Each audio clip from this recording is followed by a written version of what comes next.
सुना है अगले हफ्ते से बिहार में सर्दी बढ़ने वाली है, लेकिन बिहार दरोगा 2213 के जो करीब 6.5 लाख स्टूडेंट हैं उनके रगों में खून दुगने उबाल के साथ दौड़ेगा और पूरे वातावरण में गर्मी छा जाएगी, क्योंकि उनका पीटी एग्जामिनेशन 26/12/2021 को होने वाला है। Welcome friends, M Singh foundation YouTube channel पे आप लोग का स्वागत है। दरोगा पीटी 2213 उसके लिए अब बामुश्किल 25 से 30 दिन बच गए हैं। तो अब ऐसे में इन बाकी बचे हुए दिनों में उनके तैयारी का रोड मैप क्या होना चाहिए, उसी पर आज हम लोग बात करने वाले हैं।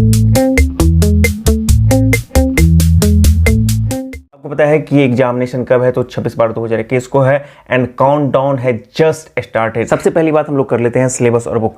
ये सिलेबस या बुक ऑब्लिक इसलिए लिखा गया है क्योंकि आपको पता है कि ट्रेडिशनल और करेंट दो सेक्शन होते हैं, ठीक है ना, जिसमें ट्रेडिशनल 2/3 और करेंट वाले 1/3 मान के चलते हैं। ऐसा ही इसका रेशियो रहता है, 2/3 आपको ट्रेडिशनल और 1/3 आपको करेंट, तो उसको कवर करना आपके लिए बेहद जरूरी होता है, ठीक है ना। उम्मीद है आप लोगों ने बहुत कुछ कवर कर लिया होगा। ट्रेडिशनल की जहाँ तक मैं बात करता हूँ तो ट्रेडिशनल आप जिस बुक से पढ़ रहे होंगे, ठीक है ना, तो मैंने हमेशा से 2-3 बुकों को ही आपको रिकमेंड किया है, जिसमें एक लूसेंट है। अब लूसेंट का नया एडिशन आ गया है, ठीक है ना, तो आप कोई बुक पकड़िए। मैं यहाँ पे 2-3 बुक का नाम इसलिए बता रहा हूँ कि हो सकता है कि कोई स्टूडेंट एक बुक पढ़ रहे होंगे या दूसरा बुक कोई पढ़ रहे होंगे, ठीक है ना, तो यहाँ पे आपको नया बुक कोई भी नहीं टच करना है, ठीक है। ये चीज़ हमेशा अपने दिमाग में रखिएगा कि फिलहाल अब कम से कम अब से तो आपको नया बुक कोई भी टच नहीं करना है। आप वही बुक पढ़ेंगे जो पहले से आप पढ़ते आ रहे होंगे, ठीक है ना। कि ट्रेडिशनल सेक्शन में आपको आइदर लूसेंट, क्राउन या एनसीईआरटी सार संग्रह या फिर घटना चक्र, यदि कोई घटना चक्र पढ़ रहे हैं तो उसमें से हिस्ट्री और साइंस को बहुत अच्छे से वो लोग कवर करेंगे, ठीक है ना।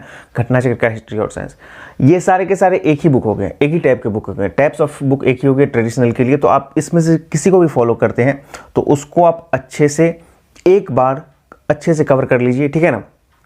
कितना दिन में? आपको 15 से 18 दिन में, अगले 15 से 18 दिन में इसको कंप्लीट कर लेना है। और इसी में आपको करंट के लिए एसपीडी और एडिटोरिया को साथ लेकर इसलिए चलने के लिए बोल रहे हैं क्योंकि करंट एक ऐसा सेक्शन है ना कि करंट किसी के लिए भी आसान नहीं हो सकता है, ठीक है ना। वो किसी को ऊपर चढ़ा देगा या किसी को डाउनफॉल कर देगा। तो करंट जो है वो दो धारी तलवार की तरह होती है, तो इसीलिए करंट के लिए 2 बुक हमेशा रिकमेंड आपको किया जाता है कि उस दोनों को आप लेकर चलें।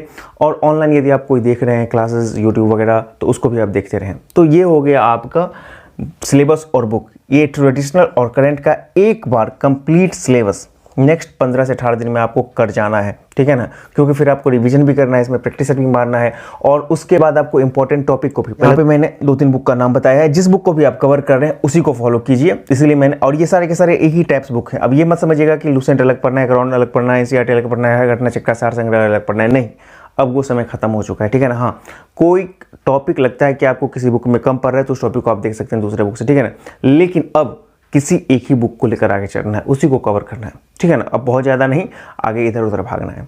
ये कंप्लीट करने के बाद आपको रिवीजन सेक्शन में जाना है। रिवीजन सेक्शन में जाने से पहले आप हमेशा एक चीज़ याद रखिएगा, जो 5 मैथ के क्वेश्चंस पूछे जाते हैं एग्जामिनेशन में, वो आपको किसी भी कीमत पे गलत नहीं होना चाहिए, हमेशा दिमाग में रखिएगा। उस मतलब कि इसके प्रीवियस क्वेश्चंस को देखिए और जो उसका मैथ का लेवल है उसके अकॉर्डिंग आप मैथ बनाते रहिए, आसानी से हो जाएगा, ठीक है। जब आप ये 15 से 18 दिन में आप कर लीजिएगा, हर एक स्टूडेंट का अलग अलग होता है। यदि आपको 15-18 दिन में नहीं कंप्लीट होता है तो फिर ये आपके लिए मुश्किल है। 20 दिन तक आप ले सकते हैं, लेकिन उससे ज़्यादा नहीं ले समय, ठीक है ना, इसके सिलेबस को एक बार देखने के लिए। उसके बाद आपको क्या करना है? रिवीजन करना है। Revision of traditional as well as current, मतलब कि आपको दोनों को रिवाइज करना है। जो 15 से 18 दिन में आप कंप्लीट कीजिएगा अपने सिलेबस को, किसी एक बुक को कवर करने के बाद। ट्रेडिशनल के लिए कोई एक बुक, करंट के लिए 2 बुक मैंने बताया है, उसको भी आप एक ही मान के चलिए। और फिर आपको उसको रिवाइज करना है 15-18 दिन के बाद, ठीक है ना। कम से कम 2 टाइम से इसको रिवाइज कर लेना है। और इसके लिए ज़रूरी है आपको कि कम से कम 2 या 3 ही बुक का सेट तैयार करें। मैं एग्जांपल दे रहा हूँ, यदि आप लूसेंट के साथ पढ़ते हैं, ठीक है ना, तो लूसेंट को आप कवर कीजिएगा ट्रेडिशनल के लिए, ठीक है ना। और लूसेंट में जो टॉपिक कमजोर है उसके लिए आप साइड बुक से कोई टॉपिक को अच्छा से देख लीजिएगा, ठीक है ना। जैसे कोई भी सेक्शन इसका लूसेंट का आपको लगता है कि इसमें कम दिया गया है, उसको मुझे और कवर करना है, तो आप कहीं से कवर कर लीजिएगा, लेकिन आपको बेस लूसेंट को ही मानना पड़ेगा यदि आप लूसेंट को फॉलो करते हैं। इसी तरह से आप क्राउन को फॉलो करते हैं तो क्राउन को फॉलो कीजिए।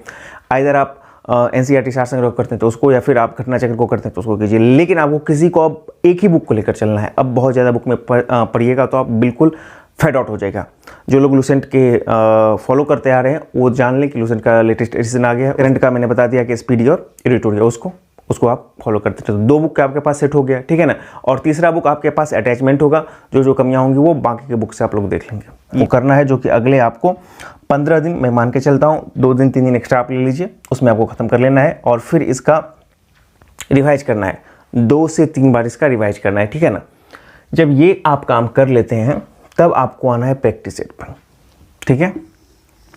अब प्रैक्टिस सेट का चीज़ ऐसा है ना कि प्रैक्टिस सेट बनाने का तभी फ़ायदा है जब आपका सिलेबस कंप्लीट होता है, एटलीस्ट सिलेबस 70% 80% भी कंप्लीट होता है, तब जाके प्रैक्टिस सेट आपको फ़ायदा करेगा। नहीं तो वो आपके लिए बैक फायर कर जाएगा, ठीक है ना। आपको क्योंकि प्रैक्टिस सेट में नंबर कम आएंगे, आपको सवाल समझ में नहीं आएगा, तो वो आपके लिए बैक फायर कर जाएगा। तो इसलिए ज़रूरी है कि आप कम से कम सिलेबस कंप्लीट कर लें, तब जाकर के आप प्रैक्टिस सेट में आएँ। और प्रैक्टिस सेट अभी कम से कम आपको 18 से 20 प्रैक्टिस सेट मार लेना है। प्रैक्टिस सेट मारने का फ़ायदा ये होगा आपको कि एक तो आपको रिदम बना देगा वो, ठीक है ना, और टाइम मैनेजमेंट आ जाएगा, ठीक है, और बिल्कुल आपको उस जॉनर में ले जाएगा, एग्जामिनेशन के जॉनर में। तो 15 से 18 या 20 सेट आप मार लेते हैं, कोई एक अच्छा सा पब्लिकेशन देख लीजिए।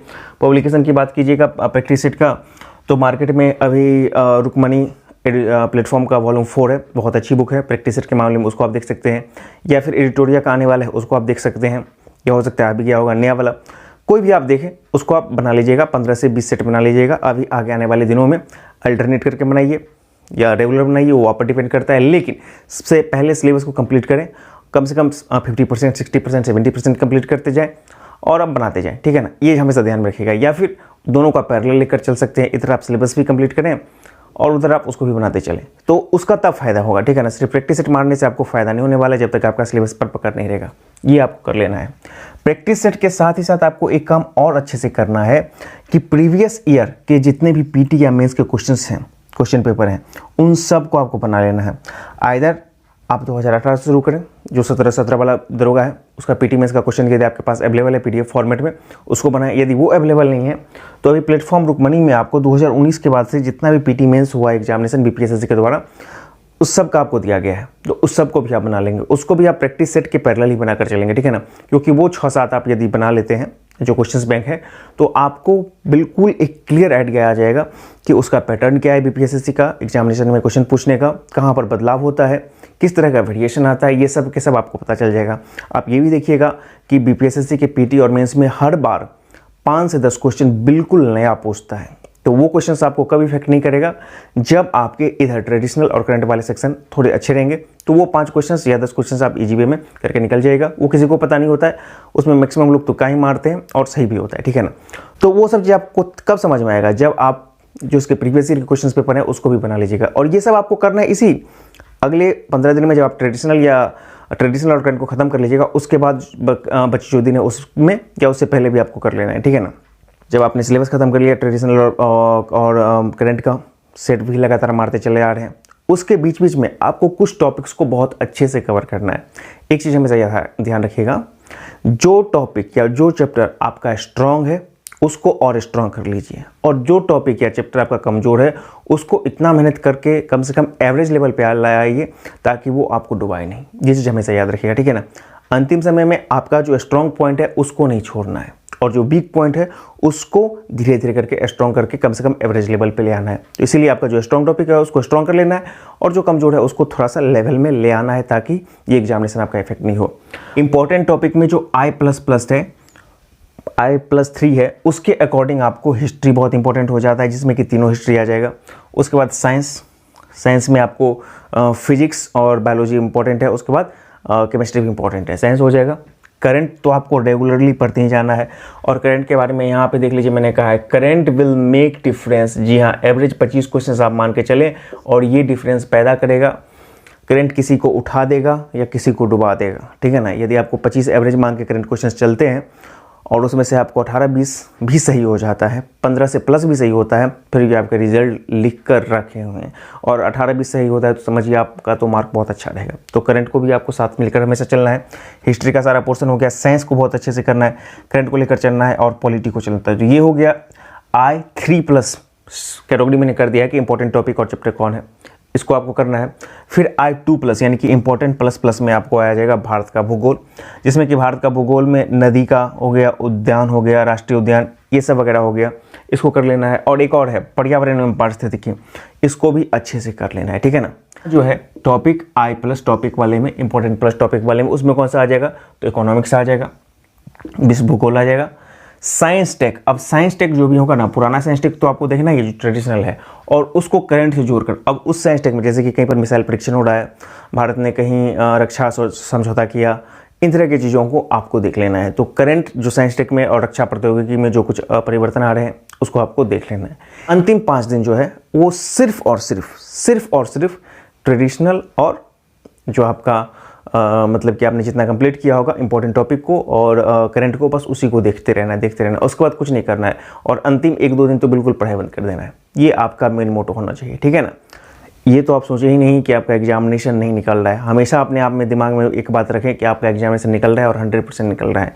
इस सोच के साथ आगे बढ़ें, आपका मन मस्तिष्क सब कुछ उसी क्षेत्र में काम करना शुरू कर देगा और सफलता आपके लिए ईजी हो जाएगा, ठीक है ना। रिलैक्स रहें, बहुत ज़्यादा टेंशन नहीं लें। ये एग्जामिनेशन आपके निकलेंगे, निश्चित रूप से निकलेंगे, ऐसी मेरी उम्मीद है, आशा है, यदि आप इन चीज़ों को फॉलो करते हैं। तो आज की वीडियो में इतना ही। आप इसे चाहें तो स्क्रीनशॉट ले सकते हैं, पढ़ते रहें, और इससे ज़्यादा तो कुछ कह नहीं सकते हैं, ठीक है ना। Thank you very much for watching this video. Subscribe करें हमारे चैनल एम सिंह फाउंडेशन को और बेल आइकन को प्रेस करने के बाद नोटिफिकेशन को ऑन कर लें कॉम्पिटिटिव एग्जाम की तैयारी एवं संबंधित सभी जानकारी सबसे पहले पाने के लिए।